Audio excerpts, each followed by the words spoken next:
Hey, friends! When it comes to popular science fiction, there is a Pantheon of Greats. The creative visionaries who brought their groundbreaking visions to reality. George Pal, Jerry Anderson, Ishiro Honda, George Lucas, Ray Harryhausen, Ivan Tors. Okay, maybe not him, but you see what I mean. Amongst these is one Irwin Allen. Allen created a slew of popular science fiction shows which are still beloved to this day.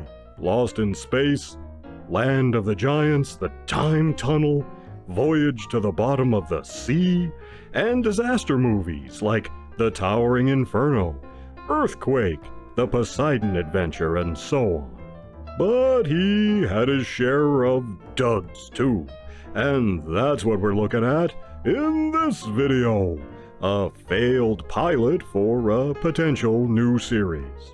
That's right, this time we're talking about City Beneath the Sea from 1971, not to be confused with this movie of the same name from 1953, starring Robert Ryan and Anthony Quinn.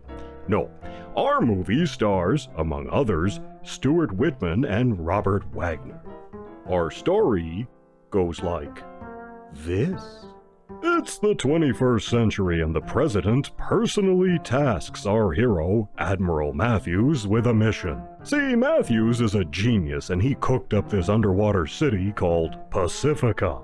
All the nation's gold is being moved there from Fort Knox to make it even safer and more secure from crooks. The government is also moving their entire store of a dangerous, unstable radioactive element called H-128 to Pacifica, an element that, for some reason, can only be contained by gold. I don't know, it's sci-fi science. What are you gonna do? They need to move the stuff because earthquakes are happening at Fort Knox, and how do they safely move this element? Why, by cargo rocket, of course, because that's totally safe. But there's a problem. Matthews used to run Pacifica, but he gave an order that got one of the beloved leaders of the city killed, so he resigned. And now pretty much nobody likes him and gives him a lot of static. Like the guy's widow, who is really crabby about the situation and doesn't want him there, as is his second in command. The civilian scientists don't like having H-128 in the city either, but he's got his orders, so he's gonna see it through. About the only friend Matthew has is Aguila, who's an aquanoid, sort of a knockoff Man from Atlantis type. Oh, and his secretary, Ilana. Well, Robert Wagner here is Matthews' brother, and he decides to steal the gold and take some of this H-128 in the bargain. So he's a no-goodnik. You can tell he's a baddie because he has a mustache. He's in cahoots with a crime syndicate with a submarine that will transport the stolen goods. There's a lot of sabotage going on that threatens Pacifica too. Meanwhile, danger also threatens in the form of this killer asteroid. Why stop at 2 crises when you can have 3? This here asteroid is the cause of all the earthquakes, by the way, and the asteroid is going to land, you guessed it, right on top of Pacifica. Suddenly, Matthews remembers there are nuclear missiles surrounding Pacifica, so he plans to fire them all at the asteroid and save the day if he can. Now me, I would have put the unstable element on board the missiles to give the warheads even more destructive power, but what do I know? Anyway, no one seems to think of doing that. Will the bad guys be stopped? Will Pacifica be destroyed? And what about this robot? I remember seeing this crop up on the afternoon movie a few times back in the day. And I was always drawn to watch it because it had the flying sub. And I loved the flying sub from reruns of Voyage to the Bottom of the Sea. It's still super cool. although it did confuse me to see the flying sub in something that wasn't Voyage.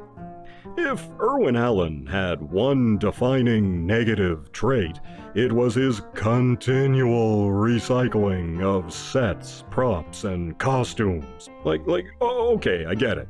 It's a cost-saving measure. That makes sense, to a point. But Allen really had a mania for recycling the stuff, and it's pretty egregious here. Lots of props from Voyage to the Bottom of the Sea, the Time Tunnel, and other Irwin Allen shows are on display. In fact, he not only recycled props, sets, and models in this, he recycled cast members from his other shows, too! In our cast, we have Stuart Whitman as Matthews. Really liked him in this, he plays it straight. Robert Wagner is good as the baddie, too. Rosemary Forsythe is the crabby widow. She worked mostly in television. Veteran character actor Paul Stewart is here as the city's civilian administrator. He was in a ton of stuff, including Citizen Kane and 12 O'Clock High. And speaking of Citizen Kane, Joseph Cotton also appears as a scientist, although he has very little to do. It's pretty much just a cameo. Robert Colbert plays the second in command. He's very good. Both he and James Darren, who's also in this, starred in The Time Tunnel, as did Whit Bissell, who's also here in a very minor appearance. And the legendary Richard Basehart plays the President of the United States. So it's a fun cast with several familiar faces.